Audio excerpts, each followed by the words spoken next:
Do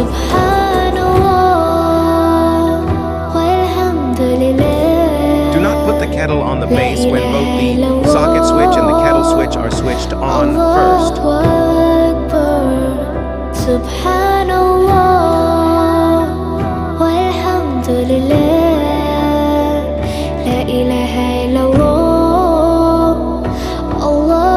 Place the kettle on the base. Then switch on the socket.